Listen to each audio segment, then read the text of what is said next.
El Writing 1 y el Writing 2, Task 1 y Task 2 se califican por separado. O sea que Writing Task 1 tiene una nota, Writing Task 2 tiene otra nota. Entonces, obviamente el Writing Task 2 tiene un mayor puntaje por lo que es, digamos, el doble de en cuanto a palabras y en cuanto al contenido que debemos dar, es mucho más complejo. Entonces, el doble de puntaje que el Writing Task 1. Pero es igual de importante porque, de hecho, si nosotros lo aprendemos a utilizar, lo aprendemos a escribir muy bien, pueden ser unos puntos fáciles por así decirlo, porque digamos que el otro es un poquito más complicado. En cuanto a los criterios de evaluación del Writing Task 1 y el Writing Task 2, son muy parecidos, realmente hay muy pocas diferencias, entonces no va a variar mucho en cómo se va a calificar, solo que obviamente en Writing Task 2 es un poquito más específico, vocabulario más complejo, más técnico que el Writing Task 1. Entonces, como tener eso en cuenta para poder comenzar y ya tener una idea, una noción de cómo vamos a trabajar la parte del Writing Task 1.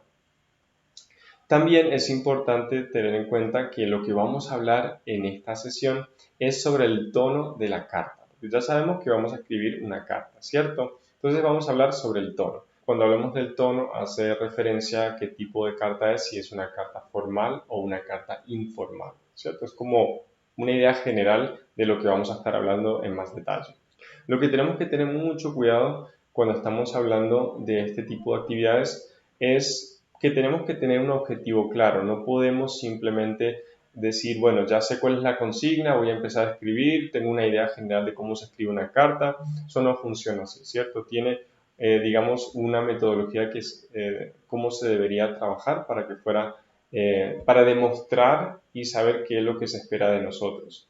Entonces, tenemos que responder a todos los puntos que se nos piden, el tiempo es limitado, porque obviamente si bien el tiempo que nosotros tenemos incluye el Writing Task 1 y Writing Task 2, es importante que sepamos cronometrarnos, practicar cronometrándonos para que no nos pasemos de ese tiempo y le quitemos tiempo a Writing Task 2, porque obviamente ese tiene mayor puntaje, es más complejo, hay que dedicarle más tiempo. Entonces, y también tiene una cantidad limitada de palabras, que eso es importante, nos podemos pasar un poco, pero no pasarnos mucho, porque entonces quiere decir que no estamos siendo suficientemente concisos con la información que estamos brindando en la carta. Eso es muy importante.